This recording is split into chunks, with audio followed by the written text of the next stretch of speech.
Second method হচ্ছে আমার units of activity method. Okay, units of activity মেথডটা কি? আমি একটু আগে যেটা বলছি যে আমাদের প্রত্যেক বছর ডেপ্রিসিয়েশন কস্টটা এক্ষেত্রে কী হবে, সমান হবে, ঠিক আছে। আর এক্ষেত্রে ইউনিটস অফ অ্যাক্টিভিটি কি, মনে করেন যে আউটপুট বেসিস এক্ষেত্রে হিসাব কিতাব হয়। মানে কি, মনে করেন যে আমি একটা যন্ত্র ইউজ করছি, সেই যন্ত্রটা ইউজ করার কারণে কাপড়ের প্রোডাকশন চিন্তা করি, সে আমার প্রতি মাসে 10 ইউনিট কাপড় দিচ্ছে, কথার কথা।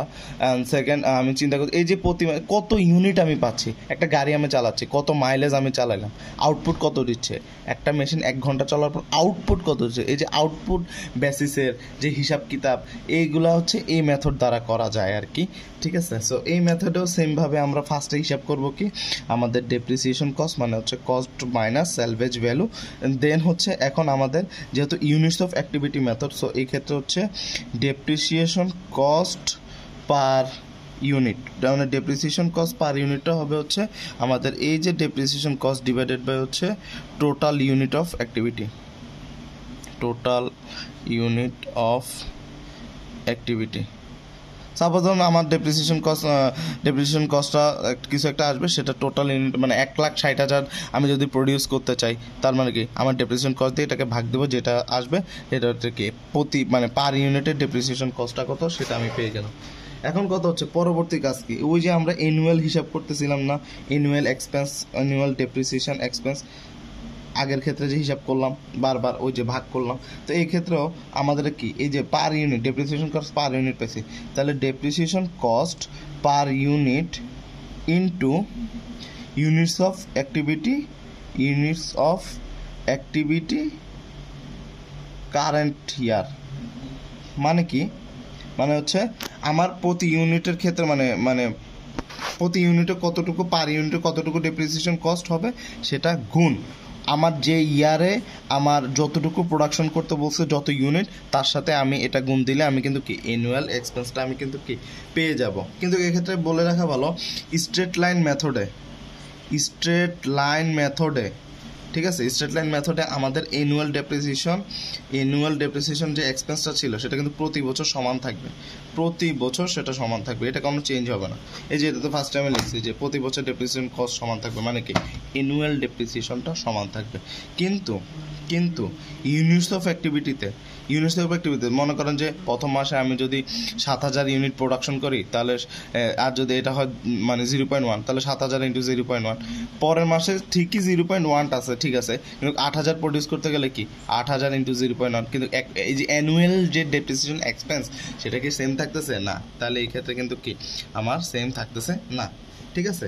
ওই ইয়ার অনুযায়ী বারবার কিন্তু আমার চেঞ্জ হচ্ছে, এই হচ্ছে কথা। সো আমরা পুরো ফর্মুলাটাকে যদি একসাথে লিখি, একসাথে অনেকে লিখতে পারি যে অ্যানুয়াল ডেপ্রিসিয়েশন কস্ট, এটা কি, এটা হচ্ছে ফার্স্টে হচ্ছে cost value minus salvage value divided by হচ্ছে ইউনিট, টোটাল ইউনিট যেটা আছে, আর এখানে একটা পার্সেন্টেজ আমি পাবো, মানে এখানে একটা পরিমাণ মানে ডেপ্রিসিয়েশন কস্ট পার ইউনিট পাবো। আর এটাকে যদি আমি কি ওই যে আমার ইউনিট ওই কারেন্ট ইয়ারে কত ইউনিট প্রোডাকশন করতে হবে সেটা দিয়ে যদি আমি কোন দিই, তাহলে অ্যানুয়াল ডেপ্রিসিয়েশন কস্ট আমি পেয়ে যাব। তো এই ক্ষেত্রে চেকটা কেমনে দিব, এই ক্ষেত্রে চেকটা দিব হচ্ছে আমরা বুক ভ্যালু, এই যে বুক ভ্যালুটা আছে সেটা হচ্ছে আমার কি হবে সেম আগের মতো স্যালভেজ ভ্যালুর সমান হবে। আর এই ক্ষেত্রে হচ্ছে যে অ্যাকুমুলেটেড ডেপ্রিসিয়েশনটা হবে সেটা হচ্ছে আমার ওই যে কস্ট যেটা আছে, টোটাল কস্ট যেটা ছিল প্রথমে যেটা দিয়ে কিনছি তার সমান হবে। পরবর্তী মেথডটি হচ্ছে আমাদের ডিক্লাইনিং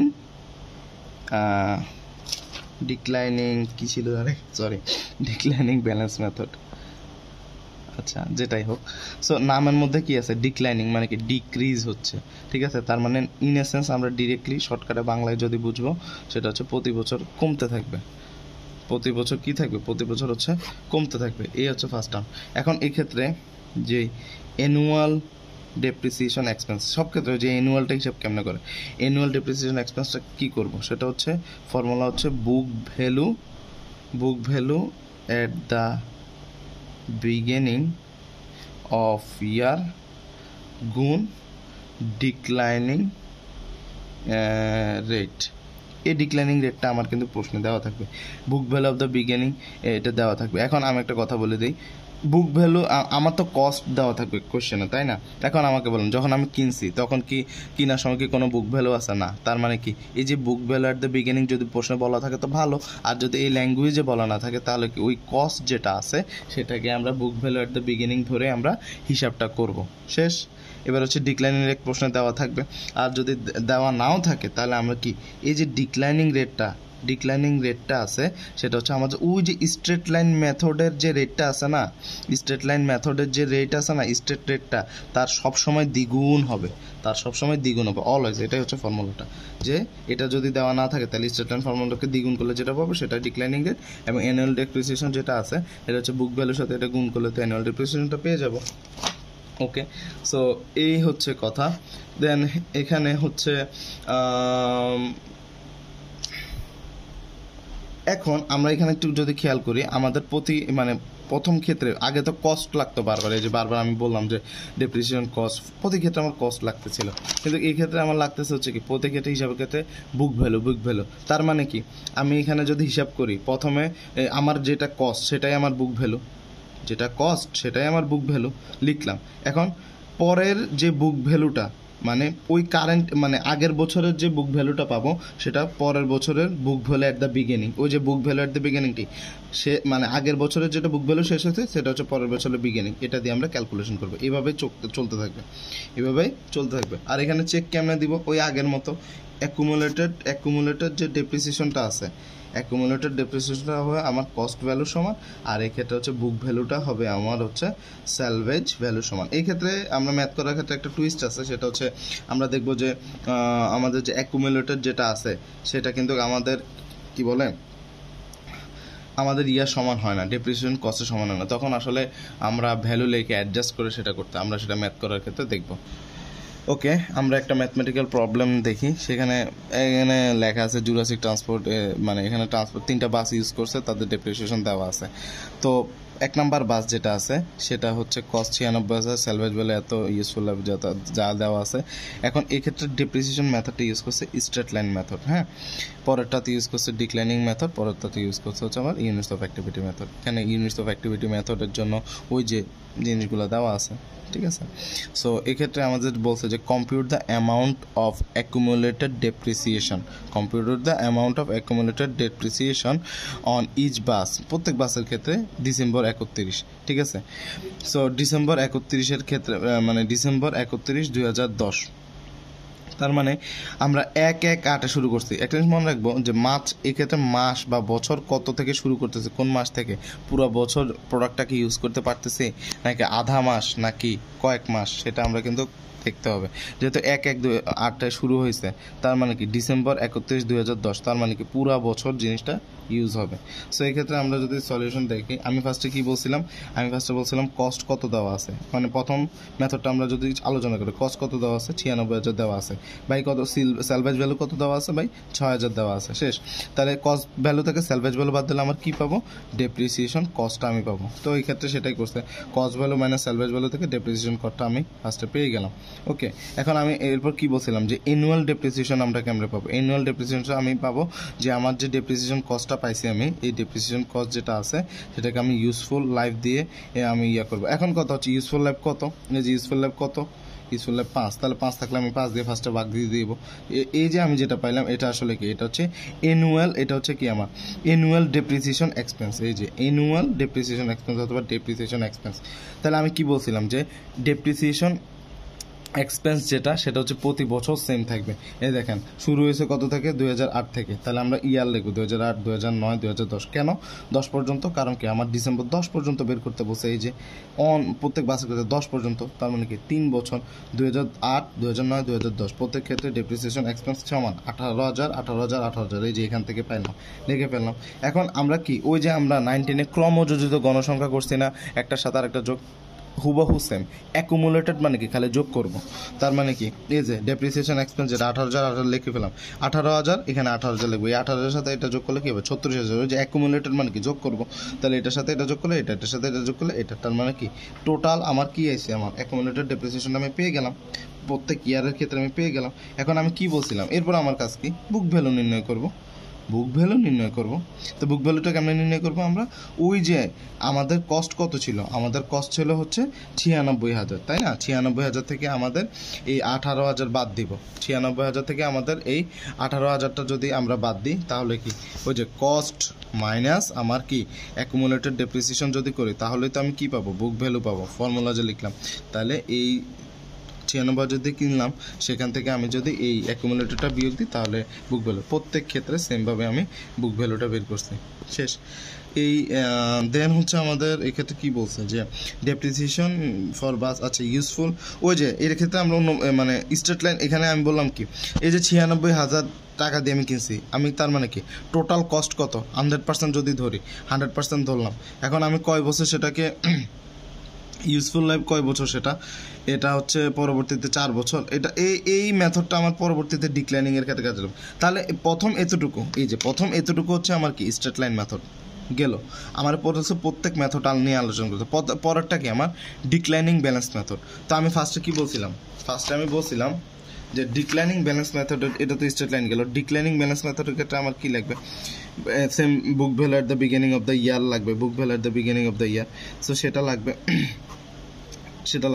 সো যাই হোক, আমি আবার বলছিলাম যে আমাদের যে রেট হবে, ডিক্লাইনিং যে রেটটা আছে, সে রেটটা হবে আমার হচ্ছে স্ট্রেট লাইন যে রেটটা আছে তার কি দ্বিগুণ। তার মানে স্ট্রেট লাইন রেটটা কত সেটা আমার বের করতে হবে না কোশ্চেন থেকে। তাহলে স্ট্রেট লাইন রেট আমার কত আছে, 100%, 100% ধরলাম। ইউজফুল লাইফ কত, দেখুন ইউজফুল লাইফ হচ্ছে আমার ডিক্লাইনিংয়ের ক্ষেত্রে ইউজফুল লাইফ যেটা, সেটা আমার ওই ক্ষেত্রে কিন্তু আমরা এটা নিব না। ডিক্লাইনিংয়ের ক্ষেত্রে ইউজফুল লাইফ কত, 4। তার মানে কি এই যে 100 ডিভাইডেড বাই হচ্ছে 4, ঠিক আছে? তাহলে আমি কি পাচ্ছি, 25% পাচ্ছি। 100% তো ঠিক আছে, আমি ইউজফুল কত 4 ইয়ার, তার মানে 25%। এই 25%কে কি আমি দ্বিগুণ করব, এই 25%কে যদি আমি দ্বিগুণ করি তাহলে হবে আমার কত পার্সেন্ট, 50%। এই যে এক্ষেত্রে যে ইউজফুল লাইফ ইউজ করতেছি, ওই যে আমরা ডিক্লাইনিং রেটের ক্ষেত্রে যেটা ইউজফুল লাইফ সেটা মানে ইউজ করবো। কারণ কি এই জিনিসটা তো আমার লাগতেছে হচ্ছে ডিক্লাইনিংয়ের ক্ষেত্রে হিসাবের জন্য, তাই না? তো আমার তো যে মেথডের জন্য লাগবে সেই মেথডের ইউজফুল লাইফ দিয়ে আমি ভাগ দিব, এটা দিয়ে দিব না, গেল। তাহলে 50% গেছে। এখন আমার তো নির্ণয় করা শেষ। তাহলে এখন দেখেন বুক ভ্যালু অ্যাট দ্য বিগিনিং, মানে কত বছর, 2008 থেকে 2010 পর্যন্ত তো হিসাব করতে বলছে, কোশ্চেনে বলাই ছিল। সো এখন বলছে কি বুক value at the beginning of the year. Book value of the beginning of the ইয়ারের ক্ষেত্রে এই ক্ষেত্রে দেওয়া ছিল কত, এই যে দেখেন এই 2 নম্বর বাসের ক্ষেত্রে 1,20,000। এই যে তা এটা ছিল কস্ট। এখানে এই কস্টটাকে আমরা কি ধরবো, বুক value at the beginning of the ইয়ার। এই যে বুক value at the beginning of the year, depreciation rate আছে, তার মানে কি এটাকে এটা দিয়ে গুণ করব, গুণ করলে এই যে ক্যালকুলেশন দেওয়াই আছে, তাহলে এখানে আমি কি পাবো, 60,000 পাবো, তাই না? তাহলে এইভাবে এইভাবে আমি এই 60,000 নিলাম, 60,000, এখন এখানে 60,000 হবে। তো বুক ভ্যালুটা কি, ওই 1,20,000 থেকে 60,000 বাদ দিলে যা থাকে সেটাই আমি দেখবো। এই যে বুক ভ্যালুটা আছে সেটা হচ্ছে পরের 2009-এর জন্য অ্যাট দ্য বিগিনিং, মানে শুরুর বুক ভ্যালু, শেষের বুক ভ্যালু আগের বছরের, সেটা হচ্ছে পরের বছরের শুরুর বুক ভ্যালু। তো ডিপ্রিসিয়েশন রেটটা প্রতি ক্ষেত্রে সেম লিখে ফেলবো এটা। তো এখানে ক্যালকুলেশন আগের মতো, এই যে এক্ষেত্রে আমরা যেটা পাবো সেটা হচ্ছে আমার পরের বছরের বুক ভ্যালু। এটা হচ্ছে নর্মাল কথাবার্তা। কিন্তু এখানে একটা কথা আছে, সেটা হচ্ছে যে যদি আমরা দেখি যে 30,000 ইন্টু 50% যদি করি 15,000 আসছে depreciation expense. So 15,000 depreciation expense, আর অ্যাকুমুলেটেডটা হচ্ছে অ্যাকুমুলেটেড, এটার সাথে এটা যোগ করলে 1,05,000 না, ঠিক আছে। আমি যদি এই অ্যাকুমুলেটেডটা থেকে আমাদের ওইটা বাদ দিই, তার মানে হচ্ছে 1,20,000, তাহলে 15,000ই থাকে। সো এই ক্ষেত্রে একটা অ্যাডজাস্টমেন্টের ব্যাপার আছে। কিন্তু আমরা যদি একটু কোশ্চেনে খেয়াল করি, আমার ইউজফুল লাইফ কত ভাই, 4 ইয়ার। আমার এখানে বের করতে কত পর্যন্ত, 2008 থেকে 2010, তার মানে 3 ইয়ার।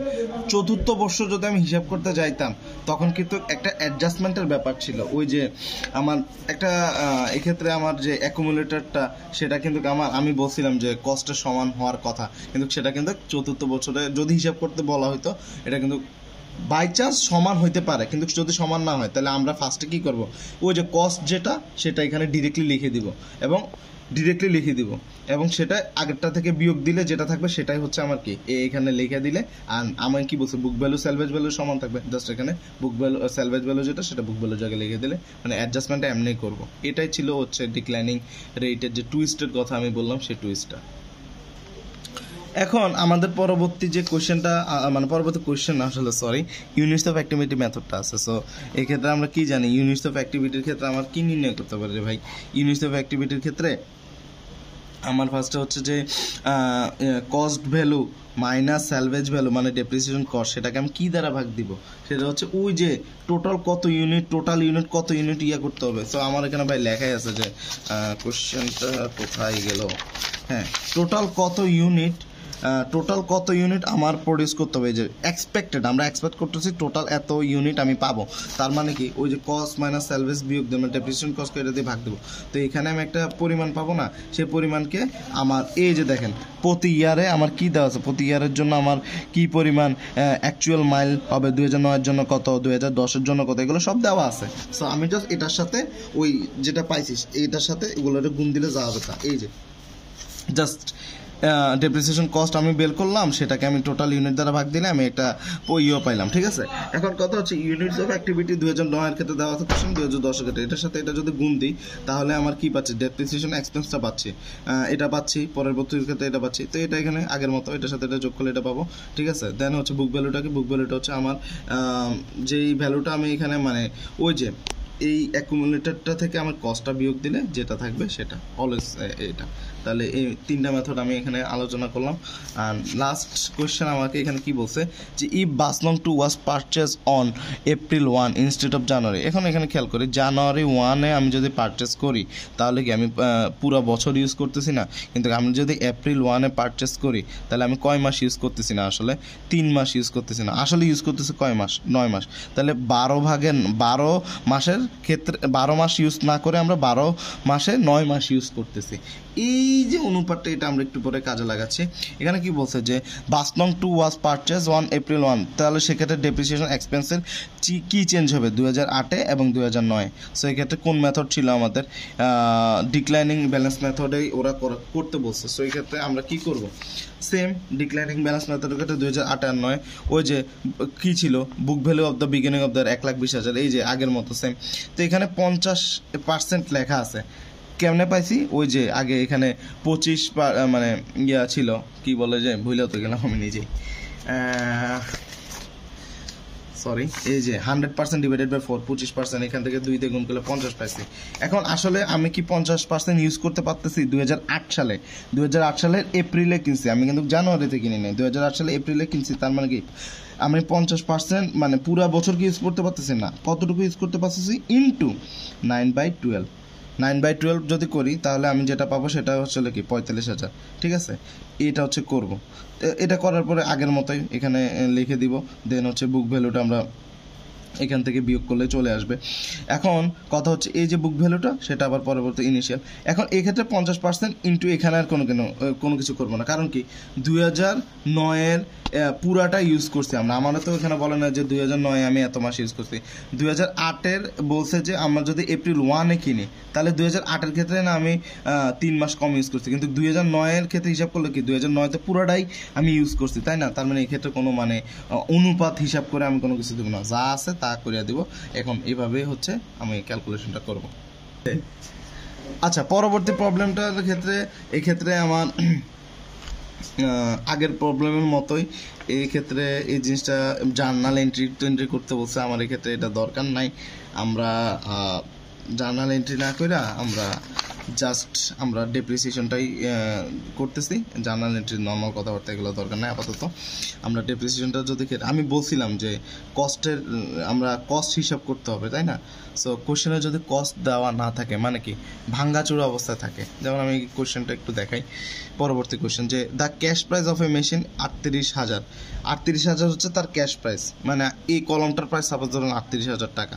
এখন কথা হচ্ছে যে এটা আনতে আমার ট্যাক্স দেওয়া লাগছে 1 লাখ মানে 1700, শিপিং কস্ট আছে, ইন্স্যুরেন্স আছে শিপিং এর ক্ষেত্রে, এটা হচ্ছে জাস্ট ওই শিপিং করার সময় জাস্ট ইনস্টলেশন কস্ট আসে 70 টাকা, এবং এখানে তেলের খরচ আছে 100 টাকা। এখন আমি জাস্ট একটা কথা বলবো, আমি যে এই জিনিসটা কিনলাম এটা তো হচ্ছে 38,000 দিয়ে কিনছি, বাট এই জিনিসগুলো কি আমার মানে ওই কস্টের সাথে কি মানে টোটাল আমার জিনিসটা আমার হাতের কাছে আনতে এই জিনিসগুলো করা লাগবে না, মানে মেশিনটা আসলে প্রপারলি চালু করতে, তো এগুলো না, তার মানে টোটাল কস্ট আসলে কি এই যে ক্যাশ প্রাইস যোগ, সেলস ট্যাক্স যোগ, শিপিং কস্ট যোগ, এই যে শিপিংয়ের ক্ষেত্রে যে ট্যাক্স আছে, আর ইনস্টলেশন তো একবারই করবো সেটা, তাহলে এটা যে আমি যোগ করলে যেটা পাবো সেটা টোটাল কস্ট।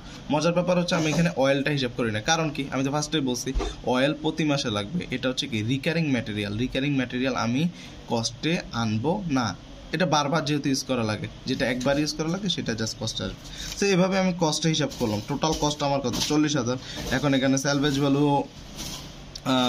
দেওয়া আছে, এই যে 5,000 স্যালভেজ ভ্যালু দেওয়া আছে, তাহলে বাকিগুলো আগের মতোই এখান থেকে আমি বিয়োগ দিলে আমি 35,000 পাবো। দেন হচ্ছে আমার 5 বছর ইউজফুল লাইফ যদি হয় তাহলে আমি হচ্ছে অ্যানুয়াল ডেপ্রিসিয়েশনটা আমি ক্ষেত্রে পেয়ে যাবো 7,000। ঠিক আছে, এই 7,000টা এবার যে মেথডই বলুক না কেন আমরা পারবো। এই যে এখানে দেন হচ্ছে বিয়ের ক্ষেত্রেও সেমভাবে ক্যালকুলেশন করতে বলছে, বিয়ের ক্ষেত্রেও সব কিছু দেওয়া আছে যে মেশিন বিয়ের ক্ষেত্রে 1,60,000 হচ্ছে কস্ট, অ্যান্ড দেন হচ্ছে স্যালভেজ ভ্যালু 10,000, মেশিন লাইফ হচ্ছে 4,000, দেন হচ্ছে আমার এটা করতে বলছে তো স্ট্রেট লাইন মেথডে করতে বলছে, এবার হচ্ছে ডিক্লাইনিং ব্যালেন্সটা করতে বলছে, তো হচ্ছে 4 বছরের ক্ষেত্রে আমরা একটু আগের মতোই এই যে স্ট্রেট লাইন মেথডে ডেপ্রিসিয়েশন এক্সপেন্স সমান থাকবে, এগুলো যোগ করে দিব শেষ, দেন বুক ভ্যালু থেকে বিয়োগ দিব আগের মতো। আর এখানে যেহেতু ডিক্লাইনিং ক্ষেত্রে 4 বছর, তাহলে এটাকে ভাগ দিব 25%, এটা করলে এটা। সো এই দেন হচ্ছে আমরা ডিক্লাইনিংটা আগের মতো book value beginning of the সেমভাবে অ্যাডজাস্টমেন্ট যদি লাগে আমরা করে নিব। আগে আবারও বলতেছি, ডিক্লাইনিংয়ের ক্ষেত্রে যদি লাস্ট ইয়ারে অ্যাডজাস্টমেন্ট করা লাগে সেটা কেমন করবো বলছি, সেটা করে দিব, অ্যাকুমুলেটরের সাথে কস্ট মিলতে হবে, তার মানে কি ডিরেক্টলি কস্ট যেটা সেটা লিখে দিব, এটা থেকে এবার আগের বছরটা বিয়োগ করলে তো এটা পাবো। ঠিক আছে, আর স্যালভেজ ভ্যালুটা এখানে লিখে দেবো শেষ, এখানে আর কিছু বলার নাই। আর এই তো এভাবেই আমি মনে করি যে 3টা মেথডে আমার বের করতে বলছে, করবো। লাস্টে একটা কোয়েশ্চেন আসছে যে which method use to calculate depreciation on machine B reports the highest amount of depreciation expense in year, মানে 2010 সালে 3টা মেথডের মধ্যে কোন মেথডে হাইয়েস্ট ডেপ্রিসিয়েশন পাইছে, তাহলে মানে কি আমরা মেথড লিখবো, ইয়ার লিখবো, 3টা মেথড লিখবো। তো 2010 সালে কি সবচেয়ে বেশি ডেপ্রিসিয়েশন পাইছে আমি কোন এই মেথডে, তাহলে ওই ব্র্যাকেটে হাইয়েস্ট লিখে দিব। আবার বলতে কি 2013 সালে কোনটা হাইয়েস্ট হয়েছে, ঠিক আছে, তাহলে 2013 সালের মধ্যে হাইয়েস্ট কোনটা, আবার টোটাল 4 ইয়ারে হাইয়েস্ট কোনটা, টোটাল 4 ইয়ারে এটাই হাইয়েস্ট, মানে যেটা হাইয়েস্ট তার পাশে ব্র্যাকেটে লিখে দেবে, যে ডিপ প্ল্যানিং এই কথাটা লেখা আছে আর কি। ধন্যবাদ সবাইকে, আল্লাহ হাফেজ।